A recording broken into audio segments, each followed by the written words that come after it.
ఉదయం టిఫిన్స్‌లోకి పల్లీల చట్నీ కాకుండా ఇలా ఒకసారి టమాటా చట్నీ ట్రై చేయండి. చాలా బావుంటుంది. స్టవ్ మీద ఒక కడాయి పెట్టుకొని అందులో 1 టేబుల్ స్పూన్ దాకా ఆయిల్, 1 టేబుల్ స్పూన్ దాకా పచ్చెనపప్పు, 1 టేబుల్ స్పూన్ దాకా మినపప్పు, అర టేబుల్ స్పూన్ దాకా జీలకర్ర వేసుకొని లో ఫ్లేమ్‌లోనే దోరగా వేయించుకోండి. ఇవి వేగిన తర్వాత 5 ఎండుమిరపకాయలను కూడా వేసుకొని లో ఫ్లేమ్‌లోనే వేయించుకున్న తర్వాత అందులోనే ఒక మీడియం సైజ్ ఉల్లిపాయలని ఇలా చిన్న ముక్కలుగా కోసి 1 నిమిషం పాటు లో ఫ్లేమ్‌లోనే వేయించుకోండి. ఇవి వేగిన తర్వాత 3 పండినటువంటి టమాటాలను కూడా కట్ చేసి వేసుకోండి. అందులోనే పసుపు, ఉప్పు వేసుకొని ఈ టమాటాలు సాఫ్ట్‌గా అయ్యేదాకా మంటని మీడియం ఫ్లేమ్‌లో పెట్టుకుంటూ మూత పెట్టి కుక్ చేసేసుకోండి.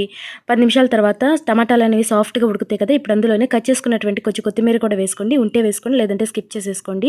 ఇప్పుడు గ్యాస్ ఆఫ్ చేసి ఇది కొంచెం చల్లారిన తర్వాత మిక్సీ జార్‌లోకి వేసుకొని 4-5 దాకా వెల్లుల్లిని కూడా వేసుకొని మెత్తగా గ్రైండ్ చేసేసుకోండి. ఇప్పుడు స్టవ్ మీద వేరొక గిన్నె పెట్టుకొని 2 టేబుల్ స్పూన్ వరకు ఆయిల్, 1 టేబుల్ స్పూన్ దాకా పోపు దినుసులని, అలాగే చిటికెడు ఇంగువ, ఒక రెమ్మ కరివేపాకును కూడా వేసుకొని ఇవన్నీ చక్కగా వేగిన తర్వాత ఆ చట్నీలోకి వేసుకొని మొత్తం మిక్స్ చేసేసుకోవడమే. అంతేనండి, ఎంతో టేస్టీగా ఉండే టమాటా చట్నీ రెడీ. చాలా బావుంటుందండి. తప్పకుండా ట్రై చేయండి.